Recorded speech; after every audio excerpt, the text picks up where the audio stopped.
갈라디아서 4장 12절에서 18절까지입니다.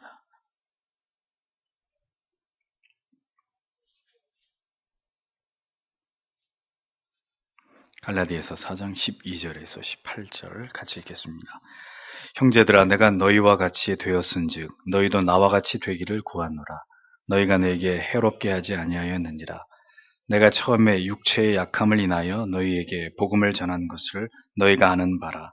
너희를 시험하는 것이 내 육체에 있으되 이것을 너희가 업신여기지도 아니하며 버리지도 아니하고 오직 나를 하나님의 천사와 같이 또는 그리스도 예수와 같이 영접하였도다. 너희의 복이 지금 어디 있느냐? 내가 너희에게 증거하노니 너희가 할 수만 있었다면 너희의 눈이라도 빼어 나를 주었으리라. 그런즉 내가 너희에게 참된 말을 함으로 원수가 되었느냐? 저희가 너희를 대하여 열심 내는 것이 좋은 뜻이 아니요 오직 너희를 이간 붙여 너희로 저희를 대하여 열심 내게 하려 함이라. 좋은 일에 대하여 열심으로 사모함을 받음은 내가 너희를 대하였을 때뿐 아니라 언제든지 좋으니라. 아멘. 기도하겠습니다. 주님, 이 시간에도 갈라디아서의 말씀을 통해서 그때와 지금 이 시대에 우리에게 주시는 하나님의 말씀을 듣기 원합니다. 모든 교회와 성도들에게 주시는 하나님의 말씀, 우리가 그 말씀을 통해서 하나님 경외하는 도를 올바로 배우고 하나님의 교회를 섬겨 나아가며 또 어떻게 아름다운 목양의 관계를 이루어 하나님이 기뻐하시는 뜻을 이루어 나간지를 또 하나님 우리가 함께 생각하고 교훈받기를 원합니다. 깨닫게 해주시고 또 이 말씀의 깨달음이 우리 안에 선명하게 새겨지도록 성령께서 도와주시옵소서. 예수님 이름으로 기도드립니다. 아멘. 갈라디아 강의 17번째 시간으로 참된 말을 함으로 원수가 되었느냐, 참된 말을 함으로 원수가 되었느냐, 이런 제목으로 하나님의 말씀을 생각해 보겠습니다. 갈라디아 지역의 교회에게 사도는 지금 사실상 그들의 율법주의로 돌아가려고 하는 이 중대한 잘못을 훈계하고 책망하고 교정하기 위해서 이 글을 쓰고 있는 그런 상황이었습니다. 아시는 대로 이것은 서신의 형태이기 때문에 편지를 보내고 있었던 거죠. 이뿐만 아니라 이 바울의 서신의 전반적인 내용들을 보면 교회들을 향한 훈계와 교훈, 책망이 주류를 이루고 있는 것을 봅니다. 물론 서신서들의 내용 중에는 위로와 또 사랑과 권면도 분명히 그 내용 가운데 포함되어 있는 것을 볼 수 있습니다. 그러나 초대교회의 상황이 전반적으로 환난과 핍박과 또 이단이나 거짓 교사들의, 거짓 선지자들, 거짓 사도들의 출몰로 인해서 한시도 조용할 날이 없는 이런 상황이었기 때문에 사도는 그를 통해서 그들의 신앙을 계속해서 교정하고 올바른 믿음을 강화하지 않으면 안 되는 그런 상황에서 목회를 하고 있었습니다. 예수 그리스도의 복음을 중심으로 구원에 관련된 핵심 교리들, 또 생활 원리들, 성도의 올바른 생활 원리들, 또 그리고 올바른 신앙에 대해서 사도는 모든 초대교회를 대상으로 직접 찾아가서 가르치든지 아니면 지금처럼 장문의 서신서를 통해서 그것을 회람하게 하는 것을 통해서 계속 목회를 해나가고 있었던 것을 보게 되죠. 모든 성경은 하나님의 감동으로 된 것으로 교훈과 책망과 바르게 함과 의로 교육하기에 유익하니 이는 하나님의 사람으로 온전케 하며 모든 선한 일을 행하기에 온전케 하기 위함이다. 결국 성경의 목적은 죄인들에 대한 훈계와 책망을 통한 신앙의 교정으로 온전한 하나님의 사람이 되게 하는 것에 있다. 디모데후서 3장 16절 17절은 성경이 기록된 중요한 목적에 대해서 분명하게 말씀하고 있습니다. 자, 이것을 통해서 보면 죄 아래서 태어나서 죄 가운데 자라난 인생들에게는 결국 죽을 때까지, 하나님 앞에 갈 때까지 진리의 말씀을 통한 깨달음과 교훈과 훈계를 통해서 끊임없이 죄로 인해서 일그러지고 파괴되어 버린 하나님의 형상을 따라 지음받았으나 지정의의 총체적 파괴를 통해서 일그러진 우리의 형상들을 교정해가고 다듬해 나아가야 되는 의무가 우리에게 존재한다는 사실을 우리는 깨닫게 됩니다. 세상은 인간이 대단한 존재라고 이야기하죠. 인간이 대단한 존재. 이 모든 역사와 문화와 이 모든 문명을 이룩한 그 주인공들로서의 인류, 인간의 존재를 대단히 귀하게 여기지만 성경은 인간은 전적으로 타락하고 부패하고 무능한 존재에 지나지 않다고 일관되게 이야기합니다. 즉 끊임없이 훈계와 책망과 교정이 필요한, 그것을 통해서 다시 잃어버린 하나님의 형상을 회복해 나아가는 그런 과정 속에 있는 존재로서의 인간, 성경은 그렇게 우리를 본단 말이죠. 우리가 죄인이 아니라면 우리에게 혹은 진리에 대한 해박한 지혜와 지식이 우리에게 축적되어 있다면 우리는 더 이상의 책망이나 교훈을 듣지 않아도 됩니다. 그것을 거부할 수 있습니다. 됐습니다. 더 이상 그런 거 들을 필요 없이 저는 완벽하게 이제 모든 것을 알고 있습니다. 그렇다면 문제가 다르겠지만 그렇지 않잖아요. 우리가 우리 자신을 진리의 거울에 비추어 보았을 때 여전히 무지하고 어리석을 뿐이라는 사실을 우리는 날마다 그것을 깨달아가고 있지 않습니까? 그런 것들을 깨달았다면 우리는 계속해서 말씀 앞에서 우리의 죄와 무지와 허물들을 회개하고 날마다 더욱 새로워지기 위해서 노력하는 그런 존재로서의 성도가 되어야 한다는 것입니다. 그런 의미에서 이러한 진리의 말씀을 통한 교훈과 가르침과 훈계와 책망이 교회를 통해서, 목회자를 통해서 올바르게 행해지고, 그리고 성도님들은 은혜 가운데 이러한 말씀들을 잘 수용함으로써 신앙의 유익을 삼을 수 있다면 이것은 가장 이상적인 것입니다. 그렇겠지만 이러한 목양간의 진리를 사이에 두고 올바른 신앙을 추구하는 일에는 여러 가지 어려움들이 생겨나기 마련입니다. 진리를 가르치고 배우는 일에는 언제나 마귀의 회방과 방해가 있고, 이로 인해서 결국은 목양간에 많은 갈등의 상황들이 벌어질 수밖에 없는 것이 지상교회의 현실입니다. 모든 노력을 다해서 어떻게든 잘못된 신앙을 훈계하고 교정해서 바른 길로 인도하고자 하는 사도와 또 사도가 자리를 비운 사이에 거짓 교사들을 통해서 그랬던 복음을 듣고 이에 영향을 받아가지고 오히려 사도로부터 급격히 멀어지려고 하는 갈라디아 지역의 성도들 사이에서의 어떤 갈등, 그리고 그런 깨어진 관계 속에서 사도가 느꼈던 서운함과 그리고 영적인 어떤 안타까움의 감정이 오늘의 본문 속에서 잘 드러나고 있는 것을 우리가 볼 수 있습니다. 지난주에는 앞전의 말씀을 통해서 다시 초등학문과 같은 율법으로 돌아가서 그것의 종로로 타면서 날과 달과 절기와 해를 지키려는 이 갈라디아 교회의 성도들의 모습을 보면서 너희들을 위해서 내가 수고한 것이 모두 헛된 것이 될까봐 두렵다고까지 말하고 있는 사도의 모습을 보았습니다. 자, 그 절에 이어서 사도가 12절, 13절에 이렇게 얘기하죠. 형제들아, 내가 너희에게 간청하노니 내가 너희와 같이 되었은즉 나와 같이 되라. 너희가 내게 조금도 해를 끼치지 아니하였느니라. 너희가 알거니와 내가 처음에 육체의 연약함을 통해 너희에게 복음을 선포하였노라. 이렇게 기록되어 있습니다. 이 말씀의 의미는 무엇일까요? 사도 자신은 예수 그리스도의 복음으로 말미암아서 이제는 유대인으로서 율법에 묶인 자가 아니라 갈라디아 교회 성도들처럼 나는 율법에 대해서 자유한 자가 됐다. 그러니 그대들도 나처럼 율법에 다시 묶이지 말고 복음 안에서 자유함을 누리자. 사도가 갈라디아 교회 성도들에게 그렇게 권면하고 있습니다. 더 이상 우리가 다른 길로 가지 말고 우리가 각각 다른 방향을 보고 서로 이렇게 나뉘어져 가지 말고 우리가 함께 나는 그대처럼 되고 그대들은 나처럼 되어서, 즉 율법의 짐에서 벗어나서 복음 안에서의 자유를 가지고 함께 같은 길을 가지 않겠냐고 사도는 그렇게 설득하고 있었던 거죠. 그러면서 덧붙여서 사도가 처음 갈라디아 지역에서 예수 그리스도의 복음을 전했을 때 갈라디아 교회의 성도들이 다른 지역의 사람들과는 달리 자신을 따뜻하게 영접해주고 전혀 사도에게 해를 가하지 않았던 사실에 대해서 사도는 상기하고 있는 것을 보여줍니다. 사도가 처음으로 갈라디아 지역에서 성도를 만나게 되었을 때 아마도 사도의 몸이 많이 쇠약한 상태였던 것으로 그렇게 보여집니다. 성경에 보면 육체의 약함을 인하여 너희에게 복음을 전했다 이렇게 적고 있잖아요. 이 육체의 약함이 무엇인지에 대해서는 여러 분분한 해석이 분분합니다.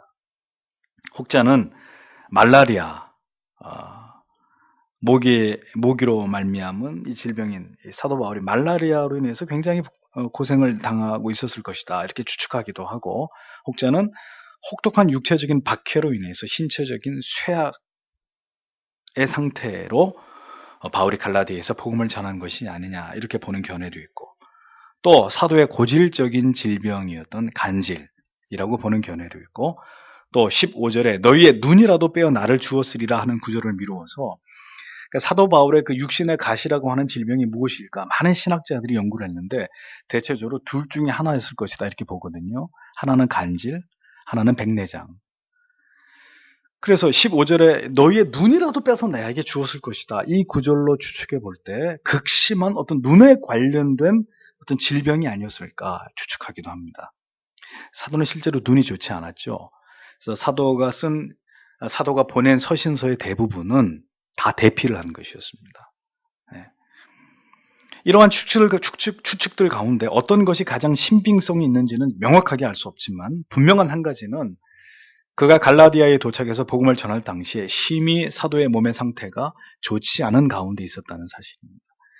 그러니까 사도는 온전하지 못한 몸의 상태를 무릅쓰고 갈라디아에서 와서 복음을 전했던 것입니다.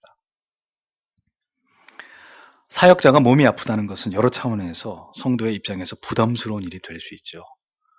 그러나 그럼에도 불구하고 갈라디아 교회 성도들은 그런 쇠약한 상태로 와서 복음을 전했던 나를 극진히 섬겨줬다는 사실, 사도는 그것을 잊지 않고 지금 이야기하고 있었습니다. 심지어 14절을 직역하면 그리고 나의 육체 가운데서 너희의 시험을 너희가 멸시하지 않았다. 너희가 거부하지도 않았다. 도리어 하나님의 천사처럼 너희가 나를 받아들였다. 그리스도처럼 이렇게 되거든요. 자, 이게 무슨 뜻이냐면 사도의 이 신체적인 쇠약이나 질병이 갈라디아 교회 성도들에게 시험거리가 될 수도 있었을 터였는데 갈라디아 교회 성도들은 전혀 그런 이유 때문에 지금 사도를 거부하거나 사도를 멸시하지 않았고 오히려 하나님께서 자신들에게 보내주신 천사처럼 심지어 예수 그리스도처럼 자기를 영접해 주었다는 사실을 이어서 사도는 추억하고 있는 것을 보게 됩니다. 언제 이렇게 환대해 줬다는 거예요? 네, 처음으로 갈라디아 지역에 와서 복음을 전하게 되었을 그때 그랬다는 거예요. 바울의 질병은 복음을 받아들이는 입장에서 보았을 때는 상당히 부정적인 요인이 될 수 있었을 것입니다. 복음을 전하는 자의 육신이 저지경이 됐다면 그가 전하는 복음도 무시되거나 문제가 될 수 있었던 그런 상황이었습니다. 그런데 갈라디아 교인들은 사도가 복음을 전할 때, 그때는 교인들이 아니었겠죠. 처음 사도를 통해 복음을 들을 때 그런 것들이 전혀 문제가 되지 않았고 마치 하나님이 보내주신 천사처럼 예수 그리스도처럼 그렇게 사도 바울을 믿고 따르고 순종하고 존경하고 사랑했다고 사도가 그렇게 회상하고 있는 거예요. 그러한 존경과 사랑과 대접을 받을 수 있었던 것은 갈라디아 교회 성도들이 사도가 전한 복음만으로 만족했기 때문이라는 거죠. 그 진리의 올바른 말씀, 그것이 온전한 것이고 그것이 올바른 것이라고 믿었고 그것을 통해서 은혜를 누리고 있었기 때문에 그렇게 사도를 극진히 섬기고 그렇게 사도를 배려했었다는 겁니다. 그런데 왜 사도가 지금 이런 말을 하고 있는 것일까요? 그렇습니다. 지금 현재는 갈라디아 교회의 성도들과 사도가 그런 아름다운 관계를 모두 잃어버렸기 때문이라는 거죠. 15절, 16절을 보겠습니다. 그런데 너희가 말하던 그 복된 일이 어디 있느냐? 내가 너희에게 증언하노니 너희가 할 수만 있었으면 너희 눈이라도 빼어 내게 주려고 했었었다 전에는. 그런즉 내가 너희에게 진리를 말함으로 너희가 원수가 되었느냐? 이렇게 얘기하고 있습니다. 왜? 무엇 때문에? 그 아름답던 목양의 관계가 산산조각이 나버립니다. 너희가 이제는 나를 원수처럼 대하고 있다. 에? 사도를 향해서 눈이라도 빼어줄 것처럼 그렇게 극진한 호의를 베풀었던 그 마음이, 그 복되었던 일들이 다 어디로 가버렸느냐? 라고 사도가 질문을 합니다. 정말 절규를 하고 있는 거죠. 갈라디아 교회의 성도들은 사도의 가르침을 통해서 복음을 받아들이고 그들의 그 복음 안에서 참된 은혜를 누릴 때는 그토록 사도를 섬기면서 사도의 가르침에 만족하면서 사도를 지극히 사랑했던 사실들을 사도는 지금 수료하고 있습니다. 그런데 지금은 그러했던 마음들이 다 어디 가버리고 지금은 자기를 원수처럼 여기고 있다. 사도의 그 안타까운 심정을 사도는 토로하고 있는 것을 보여줍니다. 이 구절을 이렇게 묵상을 하는데 그 사도의 마음에 절절히 이 제 가슴에 와닿더라고요. 네. 목사도 이런 일들을 겪어봤기 때문입니다. 죄인을 교훈하고 책망하고 훈계하는 말씀이 어떻게 우리에게 항상 은혜스럽기만 하겠습니까? 결국 이러한 올바르지만 따가운 말씀에 대해서 결국은 거부감이 생기고 듣기가 점점 불편해질 때 눈이라도 떼어줄 것 같았던 천사와 예수 그리스도처럼 대접하고 그렇게 섬겼던 그 좋았던 관계는 다 무너져 버리고 원수처럼 돌변하기도 하는 것이 바로 이 지상교회 안에서의 목양관계다 하는 것을 보여주는 것입니다. 왜 그 복된 관계가 원수관계가 되어버린 것일까? 사도는 두 가지의 이유를 가지고 설명합니다. 내가 너희에게 참된 말을 함으로, 첫 번째입니다.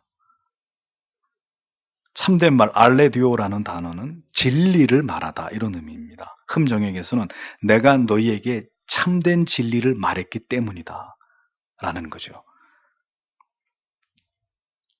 여러분, 사도가 갈라디아 교회 성도들에게 원수처럼 대접을 받게 된 이유는 그가 진리를 말했기 때문이랍니다.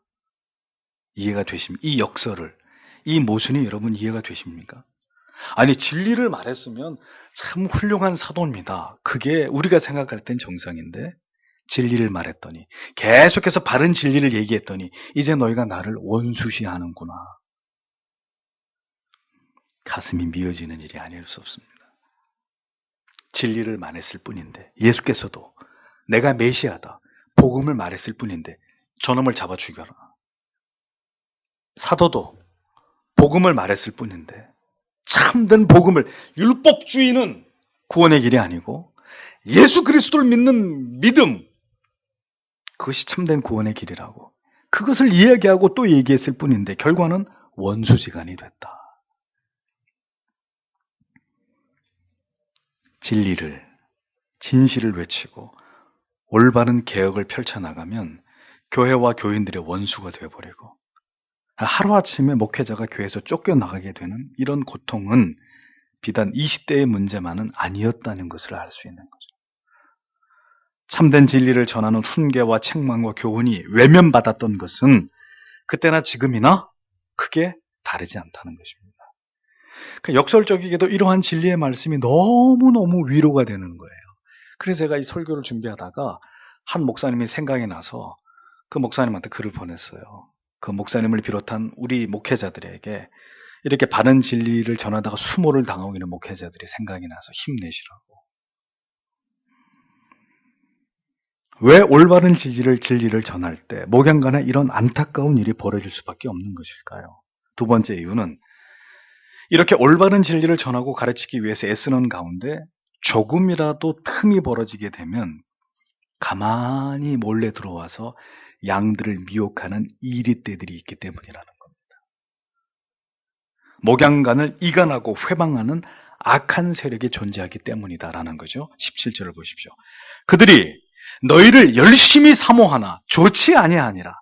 참으로 그들은 너희가 자기들을 사모하게 하려고 너희를 떼어놓으려 하는도다. 이렇게 흠정역은 번역을 했습니다. 그들이 누굴까요? 거짓 사도들, 거짓 교사들.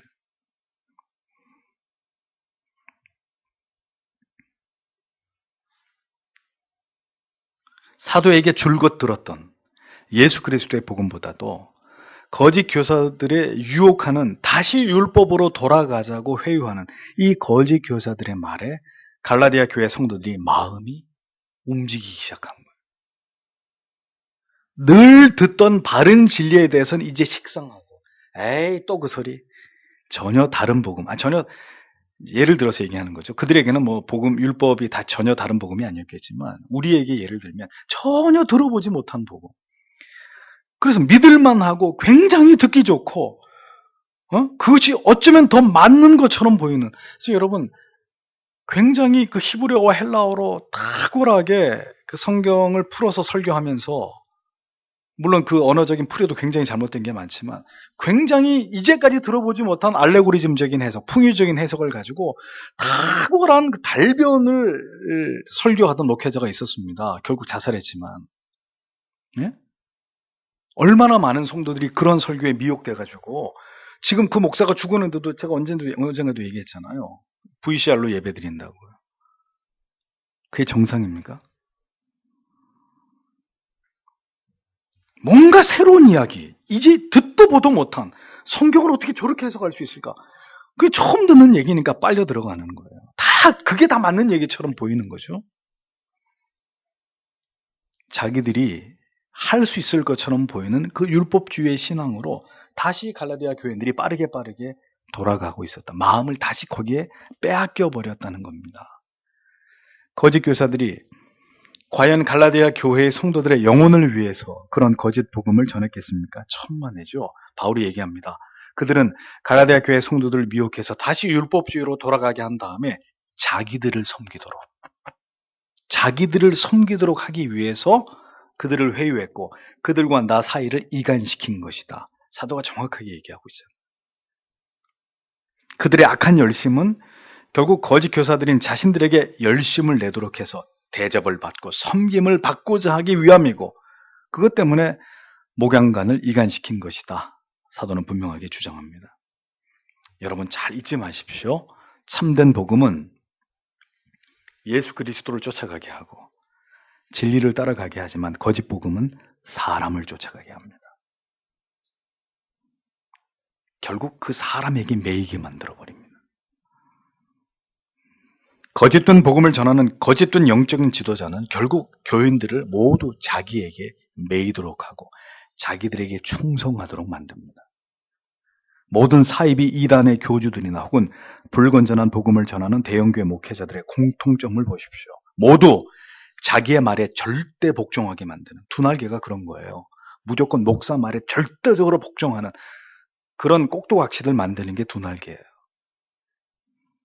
맹신자들로 만들어버려. 목사 말이라면 그게 목사가 하나님과 동기동창으로 만들어버려요. 자기에게 사람들이 다 종속되게 만들어버리는 거죠. 몸도 마음도 재산도 다 갖다 바치도록. 그러나 참된 복음과 진리는 오직 예수만을 따르도록 합니다. 어떤 일이 있어도 사람을 쫓는 것이 아니라 올바른 진리를 쫓아가도록 만드는 그것이 올바른 복음입니다. 한 사람의 설교자가 강단에서 물러나게 됐습니다. 죽었든지 은퇴했든지 좌우간. 그 한 사람의 설교자가 정말 진실로 올바른 사역을 한 하나님의 종이라는 증거는 그가 떠나고 난 이후에도 교회와 성도들이 전혀 미동하지 않고 하나님의 말씀과 예수 그리스도의 복음에 집중하면서 교회를 든든히 섬겨 나아간다면 그는 한평생 훌륭한 목회자의 사명을 감당한 설교자일 것입니다. 그러나 그가 죽었든 떠났든 어떻게 됐든 간에 그 목회자가 사라지고 난 다음에 그 사람을 못 잊어가지고 그 사람에게 집착하고 그로 인해서 교회와 성도가 심각한 어떤 후유증을 겪으면서 교회가 휘청거릴 정도라면 그는 결코 하나님 앞에서 올바르게 교회를, 성도를 목양했다고 볼 수 없는 싹군입니다. 자기 사람을 만든 사람, 자기 사람.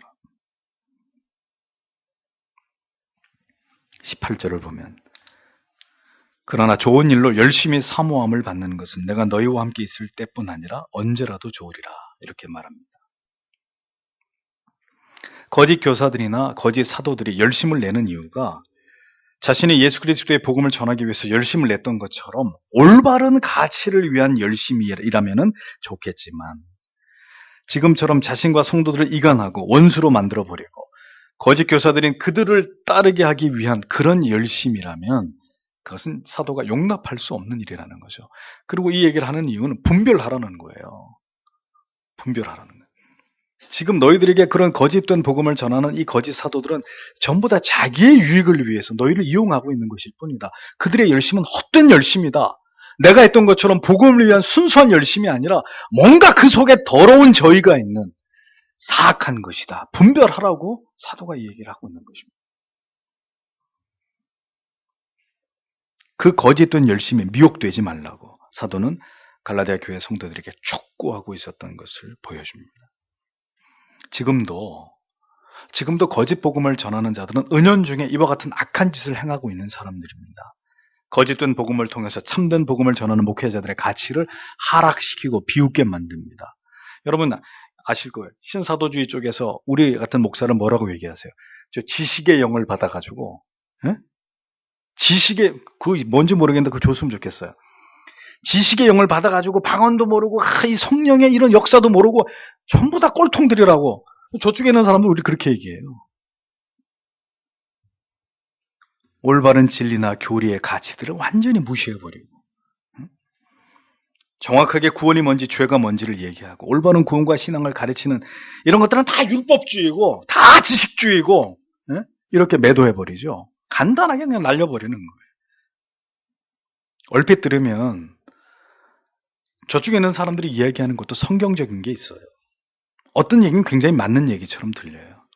결국은 그렇지만 진리가 아닌 것들을 가르치는 것이고 결국은 교묘하게 미혹에 빠뜨리는 일들을 하는 것이죠. 그러니까 그런 일에 보세요. 열심을 낸다니까, 열심을. 그러니까 진리를 위해서 열심을 내는 목회자들과 성도만 교회 안에 있는 것이 아닙니다. 비진리와 올바른 믿음이 아닌 일에도 오히려 우리보다도 더 열심을 내고 땅 밟기 하고 다니고 온갖 이상한 짓들 하면서 막 열심을 내가지고 거기 미쳐가지고 돈, 물질, 시간 다 갖다 바치는 열심을 가지고 얘기하면 오히려 저쪽에 있는 사람들이 우리보다 더 열심인 사람들이 많아요. 여기 거짓 사도들처럼. 열심히 사도와 성도들 이간시키고 열심히 다시 거짓된 복음으로 율법주의로 돌아가도록 열정적으로 그 사역하는 거죠.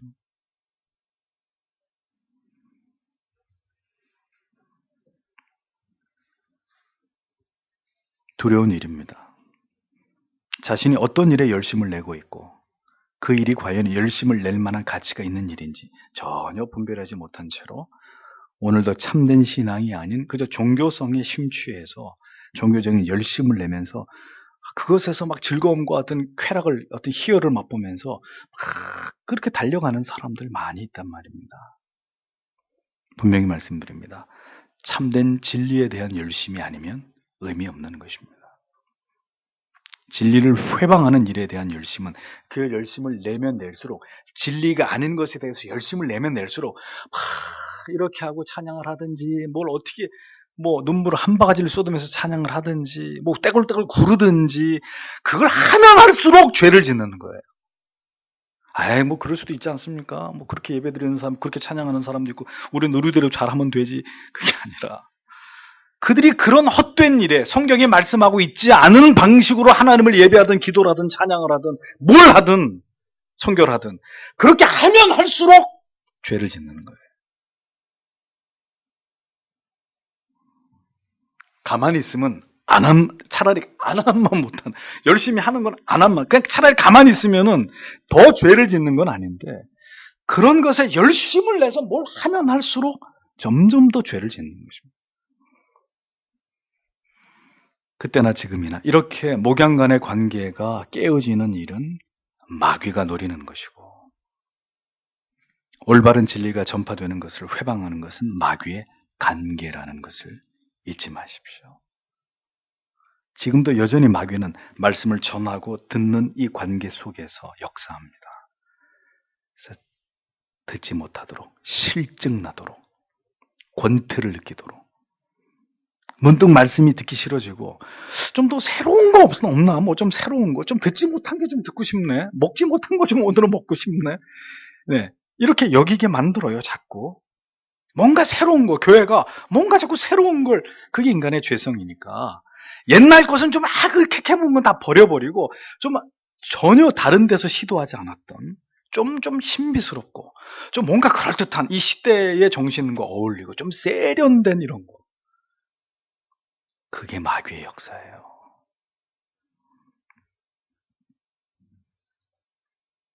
그래서 다시 이전의 잘못된 신앙으로 돌아가 버리게 하든지, 전혀 성경과 역사 속에서 정체불명이 전혀 검증되지 않았던 뭔가 어떤 새로운 패러다임들을 만들어가지고 그걸 추종하게 만들어버리든지, 보세요. 여러분들이 경험하셨잖아요. 이 진리에 깊이 뿌리 박지 않은 교회는 그 시대의 흐름과 유행에 따라서 휘청휘청거리는 거예요.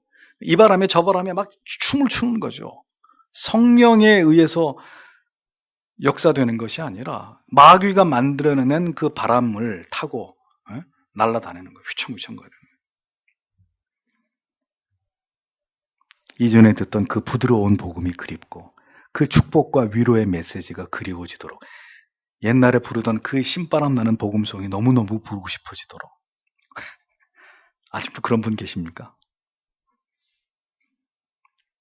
그럴 때 목회자와의 관계는 급격히 멀어지고 천사와 예수님처럼 영접하였던 그 마음은 이제는 원수처럼 여겨지는 마음의 상태로 돌변하는 일들이 목양간에 일어날 수 있다는 거죠.